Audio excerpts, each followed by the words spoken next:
Devaya. Okay, so we are discussing this topic, the uniqueness of Chaitanya Charitamrta. And I think Krishna Consciousness Swami, he himself, he's author of Chaitanya Charitamrta, and he himself comments on his own book in an indirect way. And he says that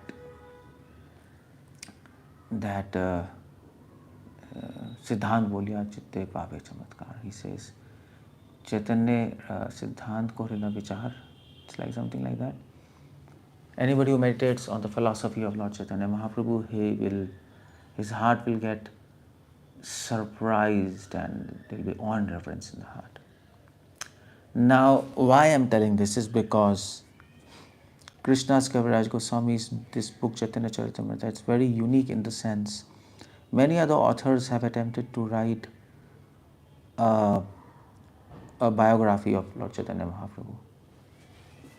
For example, Vrindavan Das Thakur Chaitanya Bhagavad Lochan Das Thakur Chaitanya Mangal, Kavi Kanpur Das Chaitanya Chandrodaya, Prabodhanand Saraswati Chaitanya Chandramrit, and other books which have records of Lord Chaitanya Mahaprabhu. But this book is unique because Krishna's Kaviraj Swami, in his whole book, he has attempted to give the philosophy of Lord Chaitanya more than the pastimes of Lord Chaitanya Mahaprabhu.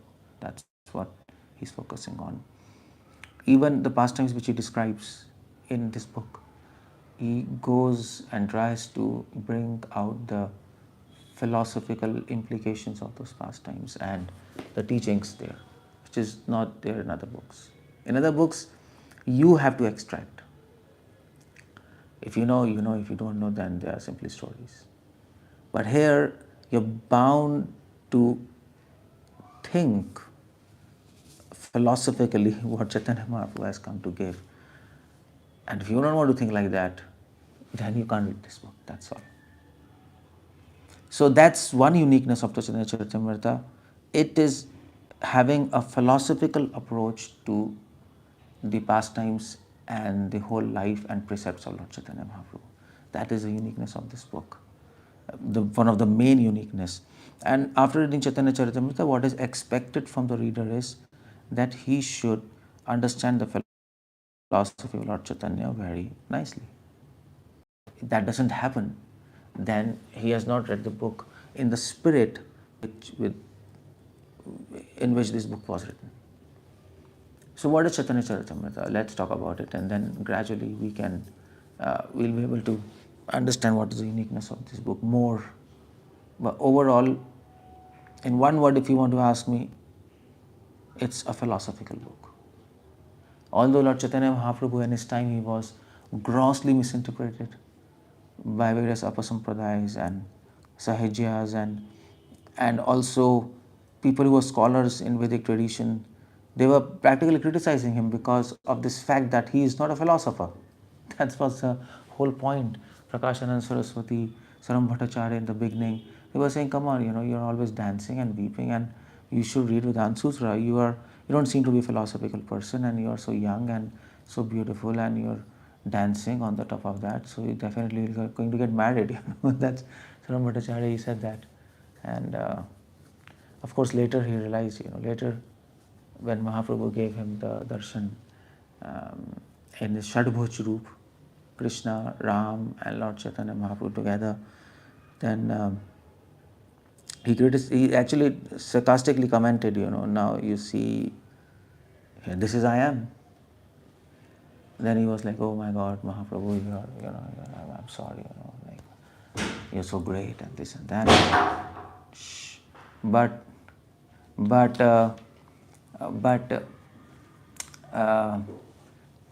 the first sentence which Mahaprabhu said was, well, do you think I'm going to get married? Do you think I'm going to get married? Now what do you say about that? Saram Bhattacharya, oh, I'm speaking to God. And then he was okay, he was afraid, what did I speak?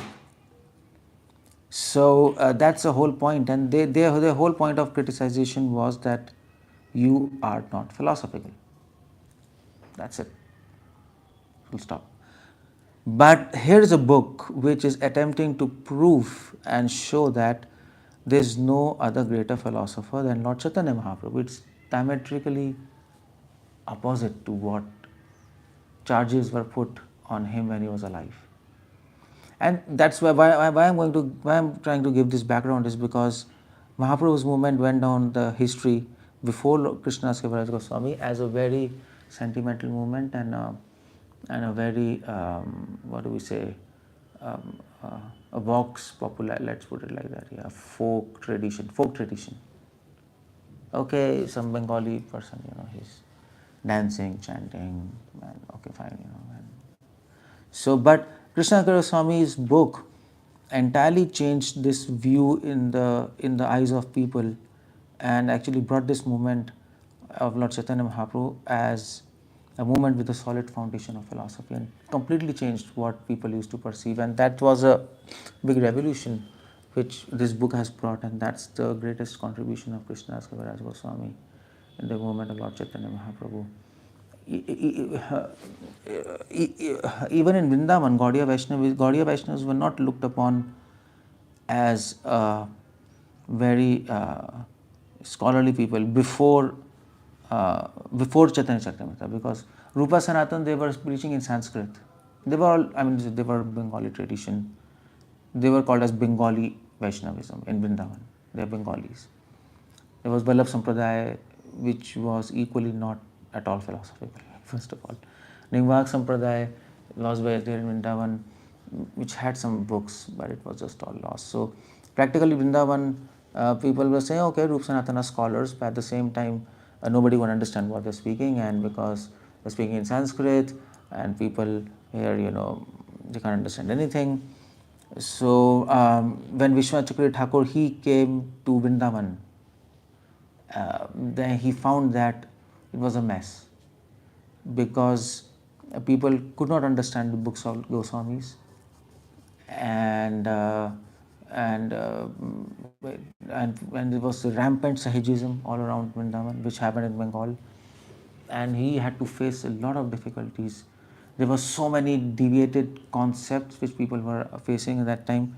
So it was a very tough time he had, to the point that people, he was trying to establish Mahaprabhu's movement in a very philosophical way, and the basis was Chaitanya Charitamrta, by the way, because Chaitanya Charitamrta is written by Krishnadas Kaviraj Goswami before Vishwanath Chakravarti Thakur.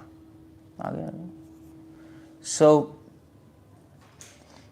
so anybody who has attempted to show that Mahaprabhu's movement is philosophical, they have used this book as a base.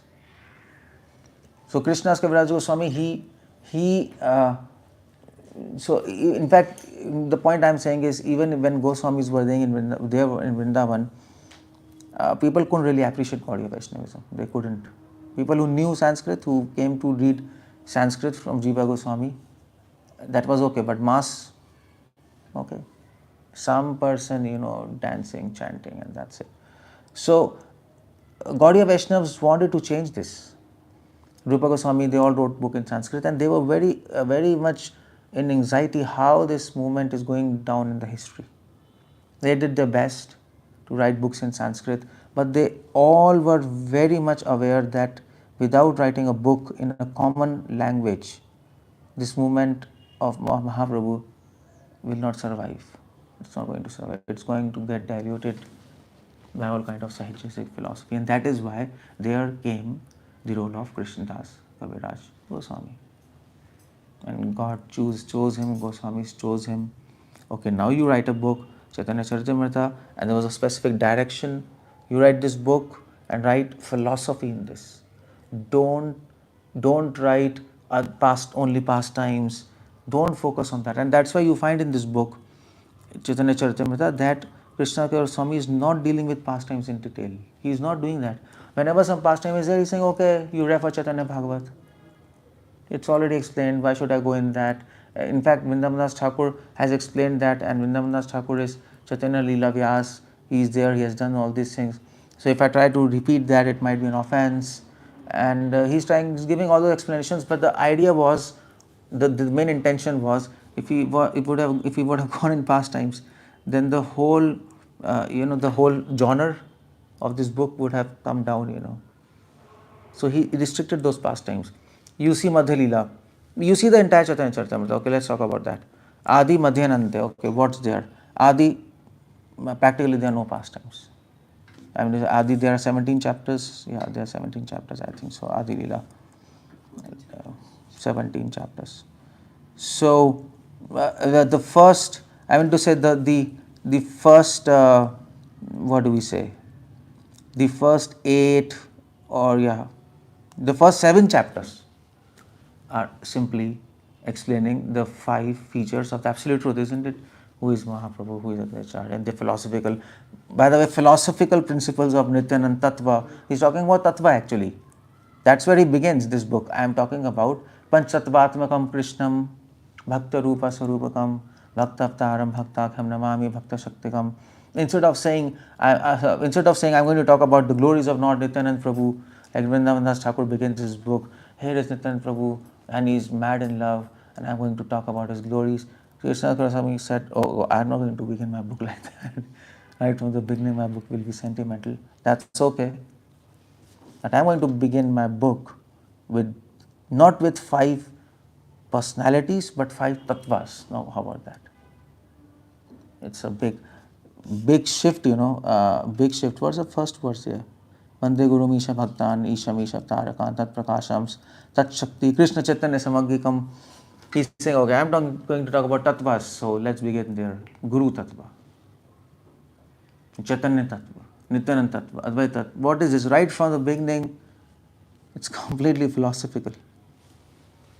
So, and then the rest of the chapters of Chaitanya Charitamrta, most of them from 8th chapter to 12th chapter, Krishna Swami is talking about the devotees of the branches. Mahaprabhu is a trunk, Nityanand Advaita are 2 branches, and then sub branches. He's giving a list of devotees. So, okay, here also it's quite philosophical approach, because he's trying to give all the hierarchy and lineage of the various devotees of Mahaprabhu. So he's trying to keep a record there. And then rest of the chapters 13 to 17, it's a very summarized version of Bal Leela of Mahaprabhu. That's all. And it says, you want to read this, go back to Chaitanya Bhagavat, or you can go back to Murari Gupta's Chaitanya Charitra. You can read that. That's what he says. And then in Madhya Leela, what's there? Madhya Leela, oh, it's all philosophy. Roop Shiksha, Sanatan Shiksha, discussions with Raman Rai. Here and there some pastimes, Sakshi Gopal pastime. And that even those pastimes, even Sakshi Gopal pastime, which is explained right in the beginning, that's also there to bring out the glory of Madhven Puri. So that's another. Madhya Leela starts with a philosophical. Why starting Madhya Leela with Madhven Puri? What's the point? Why is that? Because I mean to say, he could have started anywhere, Madhya Leela, because Madhya Leela is like after sannyas. Mahaprabhu takes sannyas, and that's Madhya Leela. So why suddenly Madhven Puri is there? It doesn't make any sense. Why Madhven Puri? Well, that's because it's a philosophical book. Okay, we talked about this Panchatattva, and what's the seed? Here's the seed. So it's not just coincidental, and he got a thing in his mind, okay, let me start from Madhven Puri, Sakshi Gopal. There are so many things he could have started with sannyas. Okay, first scene of Madhya Leela, Mahaprabhu is leaving Navdeep, he's talking with Sachima, and so many things he could have done, but no. So, and then all Sarvam Bhattacharya meeting, what about that? It's all come on, Vedanta Sutra. It's all discussions. Sarvam Bhattacharya, Roop, Sanatan, Ramanand Rai, and then it's all philosophy, nothing else. And then Ante Leela is a philosophy in action. Okay, here's a philosophy, and here's an application of that philosophy. Let's talk about that. This person, Lord Chaitanya, he lived what he said. And here also, if you note that in Antarila, yeah, okay, some pastimes are there. Okay, Haridas Thakur, Chota Haridas, and Ramchand Puri here and there. But the idea was that Mahaprabhu, the main crux of Chaitanya Leela is what Mahaprabhu is feeling separations from Lord Krishna. So, okay, we talked about his philosophy, and now we are talking about what he was doing. And most of the other authors of Lord Chaitanya Mahaprabhu, including Chaitanya Bhagavat, they have portrayed Chaitanya Mahaprabhu that he is dancing, he is doing kirtan, he is doing Haribol, and okay, that's fine. Krishna Consciousness says, well, this is all external what he was doing. You actually don't know what really he was doing, he was up to. That's I'm going to write there. And because, last 12 years specifically, out of 24 years of his sannyas, Mahaprabhu's sannyas career, whatever, he was simply weeping. That's what he was doing. He was weeping and weeping and weeping in separation of love of Lord Krishna. That's what he was doing. And that's absolutely nowhere. That is one of the another unique contribution of Chaitanya Charitamrta. There's philosophy, and there are some secret, some internal activities of Lord Chaitanya Mahaprabhu which was available to no one, which nobody knew. In fact, these people from God Mandal, they used to come and they used to visit Mahaprabhu every year in Chaturmase, 4 months. Nobody knew what he's doing in the night, except Sarup Damodar, Raman Rai, Govind Das, some very few people. He's weeping. And Krishna Consciousness says, I'm going to tell you that, because that is philosophy in action. Philosophy teaches us beautiful concepts to understand supreme reality and to feel intense attachment from that reality. That's the ultimate application of philosophy. Otherwise, reality, the beautiful, okay, let's put it like that. And to become attracted to that reality, that's what is the real worth of that reality, isn't it? Otherwise, what kind of philosophy you're making? That reality is beautiful, that reality is absolute, and okay, I'm not getting attracted to that. What is crap? Isn't it? Okay, that the Taj Mahal is so beautiful, I'm really so beautiful, but I don't want to visit it. You're crazy or what? Then what the hell you're saying? So that's Antalila. Antalila, the natural evolution of philosophy. An evolution of philosophy into intense attachment and separation from the Lord. So in fact, that's why the most unique thing about Chaitanya Charitamrta is its philosophy and the application of that philosophy in the life of Chaitanya Mahaprabhu. This is this book, that's all. So that's why Bhakti Siddhanta Saraswati Thakur, in fact, he used to say completely, he was a revolutionary. Anyway, he used to say in his Mat, Gaudiya Mat, the first book you should read is, which book? Chaitanya Bhagavat. Not Chaitanya Charitamrta. He used to say, don't read Chaitanya Charitamrta because you're going to understand anything. It's so deep philosophy. So first read Chaitanya Bhagavat because that's pastimes, that's easy. That's what he used to say. But then he used to say, but this book, but you have to read this book somehow. Otherwise you're not going to understand absolutely what Gaudiya Vaishnavas are trying to say. In fact, another uniqueness of this book is, this book, you see, generally it is said, whatever you don't understand in Vedas, you should read Vedanta Sutra, isn't it? Otherwise, you will get confused. Whatever you don't understand in Vedanta Sutra, read Bhagavad Gita, just like that. So, the uniqueness of this book is, without this book, you will not understand what's there in Bhagavatam and Gita. It's impossible. Bhagavatam, many other traditions, they also read Bhagavatam. It's not that. Madhvacharya, in their sampradaya, although their main book is Mahabharata, but they read Bhagavatam, Srimad Bhagavatam. Sri Sampradaya, they also read Srimad Bhagavatam, and it's quite, everybody knows it's Mahapuran. Mahapuran, by the way. So, but the way we read Bhagavatam is very different from the way which they read Bhagavatam. Very, very different approach. In Madhva Sampradaya, Madhvacharya has written a book, Mahabharata Tatparya Nirnaya. And he's written another book, Bhagavad Tatparya Nirnaya. He's written a book, what is the essence of Bhagavatam. And if you read that book, well, if you are Gaudiya Vaishnav, you will clearly, after reading the books, you will say, well, Madhvacharya has missed the point. That's the whole point. He missed the whole point in his book, Bhagavad Tatparya Nirnaya. He's an Acharya, but he missed or he purposefully didn't put, that's a better way of saying that. But he couldn't come to that conclusion in that Tatparya Nirnaya. Tatparya means, what does that Tatparya mean? English means conclusion. And Nirnaya means decision. So Bhagavatam, what's the conclusion and what's the decisive conclusion of Bhagavatam? But there's no mention of gopis. There's no mention of love of gopis. There's something else going on. So he missed the whole point, that's all. So the point I'm saying is that even if we read Bhagavatam from the perspective not of Gaudiya Vaishnavism, we're going to completely miss the point.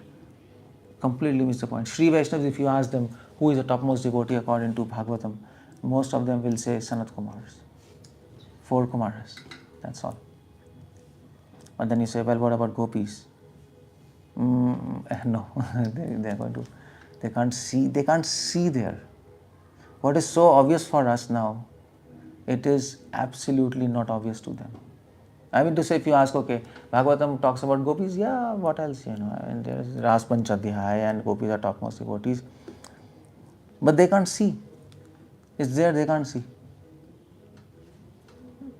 Now, how does it happen? So we take it for granted, okay, this is the topmost, but we would not have been able to appreciate this without Mahaprabhu. It's impossible. According to them, yeah, Vrindavan pastimes are there, but they are there because Krishna had mercy on them. They were not so educated, but still Krishna had mercy, and it shows his merciful characteristic. That's all, finished. It's all one line, it's over. But for us, it begins there. Bhagavatam begins and ends in the love of gopis. So another uniqueness of Chaitanya Charitamrta is, if we read Bhagavatam through the eyes of Chaitanya Charitamrta, then we are going to find what we are supposed to find according to Mahaprabhu. Otherwise, we'll just take off in a very different tangent. We don't understand anything. So that's why the first book you should read is, leaving aside the statement of Bhakti Siddhanta, read Bhagavatam, because that was from a different perspective, but I think it's a Chaitanya Charitamrta, that's all. The first book you should be reading is, okay, if you're new, you can read Gita and you should begin from there. But as a devotee of Gaudiya, as a Gaudiya Vaishnava, if you have not read Chaitanya Charitamrta, it's a complete disaster. Because then you don't know what you are doing and why you're reading Gita, why you're reading. Even if you read Bhagavatam, if you read Gita, okay, you read the commentaries of Madhva, Ramanuja, Vallabh Sampradaya, and you read our commentaries, our acharyas, Vishwanath and Bhakti Vinod Thakur has written commentaries, and Srila Prabhupada, of course, is there. If you read the commentaries, very, very, very, very different. Very different approach to Bhagavad Gita. Absolutely, strikingly very different. So that's another uniqueness of this book. It helps us to actually, what can we say? It helps us to actually revisit Srimad Bhagavatam from a different angle, and to penetrate and to approach Bhagavatam from a absolutely different kind of mindset. That's Chaitanya Charitamrta. So Chaitanya Charitamrta is like our eyes through which we can see Gita and Bhagavatam. Without Chaitanya Charitamrta, we will not be able to find love of God in Bhagavad Gita. Maximum surrender. Chaitanya Charitamrta says, okay. Chaitanya Charitamrta goes one step beyond. Chaitanya Charitamrta says, well, Gita is external. What do you say about that? Which is so central book in all sampradayas. Chaitanya Charitamrta says external. Sardharan paritajye. Eho bhai. Mahaprabhu doesn't say eho hoy. Doesn't say, okay, this is okay, go ahead. Mahaprabhu says, this is the ultimate conclusion of Bhagavad Gita. Surrender unto me. Yamanacharya has written an entire book on this. Gita Sangraha. And there he is written, okay, the ultimate conclusion of Bhagavad Gita is Sharanagati. And here Mahaprabhu comes and he says, oh, external. By the way, that's another question. Why does Mahaprabhu say this is external? Is surrender not central to devotion?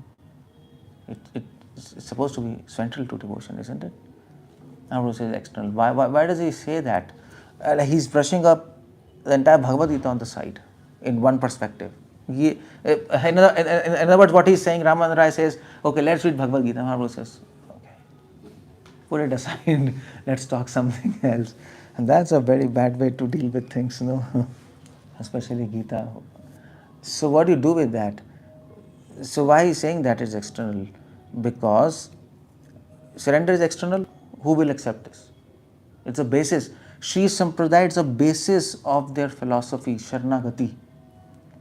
For them, they even don't want to do devotion. In their Sampradaya, Bhakti Yoga is different and Sharanagati is different. If you ask them, okay, do you want to do Bhakti Yoga? They say, we don't want to do. We are going to do Sharanagati. In our Sampradaya, okay, Bhakti Yoga and Sharanagati are like one. We don't relate much. Actually, it's not one in our Sampradaya. Even in our Sampradaya, Jiva Goswami says, Sharanagati is the entrance to Bhakti Yoga. That's all. Bhakti Yoga is a little different. It's an entrance, and that's okay. I mean to say, if your house, the gate is a part of the house. You can't say this gate is not the house. Come on. But at the same time, the gate is also not the house because you have to come inside and stay. You have to lock the gate. It's Sharanagati is like that. So then what is the house? Is a house a gate? No, not only the gate. Gate is a part, but then how do you define the house? We don't define the house by gate and rooms. What is a house? House is defined by the people they are living, isn't it? Without people, a house is called a haunted place. It's not a house, it's a haunted, a haunted mansion or something, yeah. So that's what Mahaprabhu is talking. That's what Chaitanya Charitamrta is talking. Okay, Mahaprabhu is saying, okay, so Raman Rai, this is external. Raman Rai says, oh, okay. So what is internal? That we should talk. So Sharanagati is like that, you should understand. And in fact, Mahaprabhu says it's external also because when you talk about the spiritual word, surrender is not the term we use. We use the term love. Although Prabhupada says loving surrender, but when you come to Golok, it's a very different game because in Golok, they don't know that Krishna is God. Even God doesn't know He's God.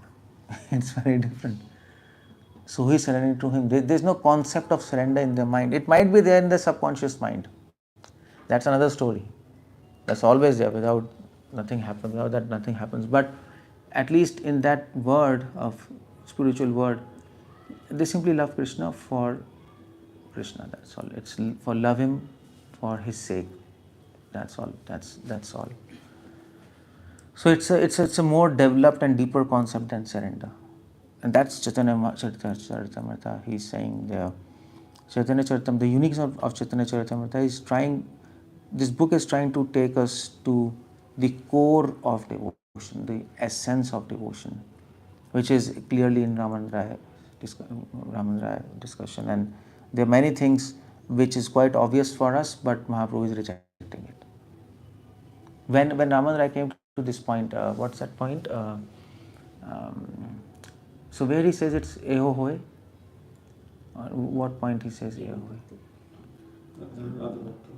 No, which verse is there where he quotes in Bhagavatam, Jnane prayasamudapasya namanta eva jivanti lom yat Jnane prayasamudapasya. Yeah, I think this is the verse he says, that Jnanis are trying to understand you, but they cannot understand you even after millions of births.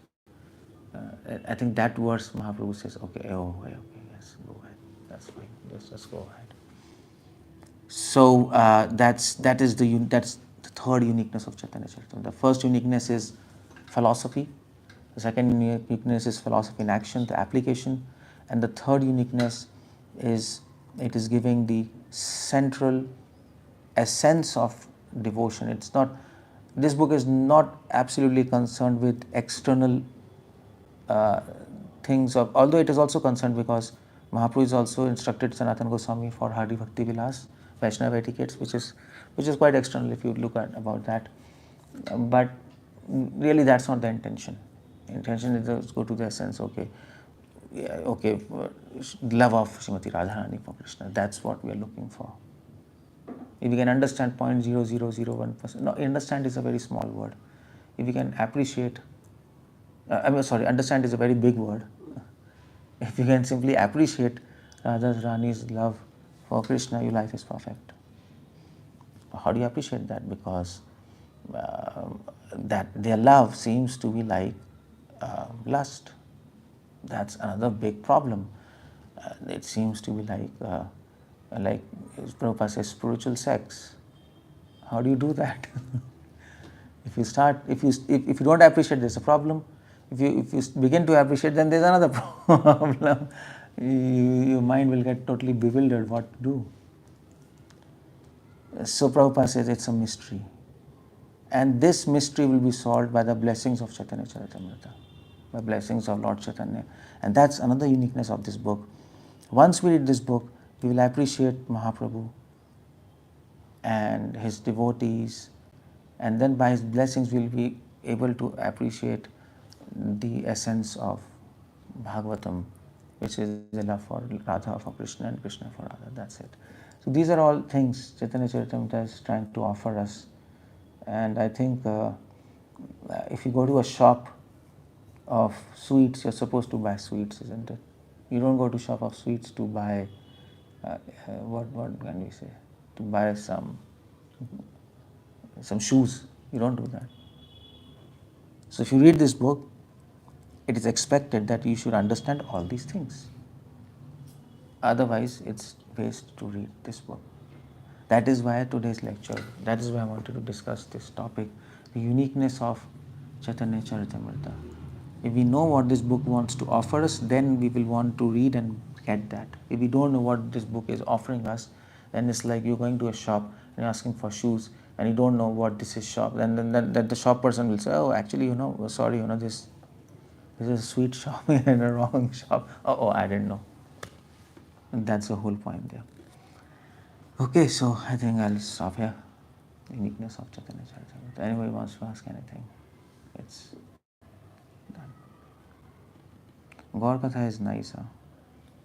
It's good to talk about. So this means the rest of the sampradayas, they don't have any chants because they don't read CC and... Well, their whole goal is different, not chants. They want to go to Dwarka and Vaikunt, they can go without philosophy of Lord Chaitanya. Philosophy of Lord Chaitanya Mahaprabhu will take you to Golo. It's focused and targeted. If you take visa of America, you'll go to America. If you take visa of Europe, you can't go to, but you can go to Europe. So these Sri Sampradaya, they want a visa for Vaikuntha. But they are aware that there is something beyond. They might also not be aware. Who cares for that? Okay. If you want to go to Europe, why do you want to care for America and all those things? There's something higher to it, so... No, they don't want. They are not aware or they don't want? They even don't want, they are not aware, and even they don't want. We are happy taking a tour in Europe and we are satisfied. You say whatever you want, we are okay. So Madhva, Sri Sampradaya, their whole passport is for Mahavishnu. Their whole target is Mahavishnu, Vaikuntha. And this Madhva Sampradaya, their whole target is Narayana. That's Vaikuntha. Or Dwarka Krishna, maximum. They want to go there. Our target is Golo. So that's fine. Christians, what? What happened to Christians? Will they go to Vaikuntha? Of course they will not go to Vaikuntha. They have their own planets. Christ has his own planets in spiritual. Prabhupada says, One devotee asked, where Christians are going to go? Prabhupada said, yeah, there are millions of planets in Vaikuntha. I mean to say, the word, the space Vaikuntha, not the planets. There, in spiritual world, there are millions of planets. So there are Vaikuntha planets, and then there are planets of Christ, special, and there they will go. What about Allah? He might have his own planets, So there they were going to go. So okay, now okay, if you ask us, do you want to go there? Do you know? We know, but we don't want to go there. That's all. We are happy. So it's like that. Okay, anything else? We are up there. So even in our case also, even in our case also, we can, somebody can say, okay, I also don't want to go till Golok. Okay, no problem. No problem, you can. At least you get out of this material world, No problem, You get out of the prison and then you can go to Delhi, go to Punjab. Okay, we are happy when you're out of the prison. That's okay. Many devotees some devotee wanted to leave Gaudiya Vaishnavism and enter Sri Vaishnavism. Okay, that's fine. If you're comfortable there, fine. No problems. You should be out of this material world, that's all. Bas. The first thing first. And then वहाँ पे देखेंगे क्या करना. So once you go there, then you Once you go there, then we'll go and preach. Okay, you know what? Now you have come and now you're okay. Okay, fine. Now I'll tell you. Fine, go okay. You can say that, but they are satisfied. They are satisfied. That's all. Okay, Jai Hare Krishna. Srila Prabhupada.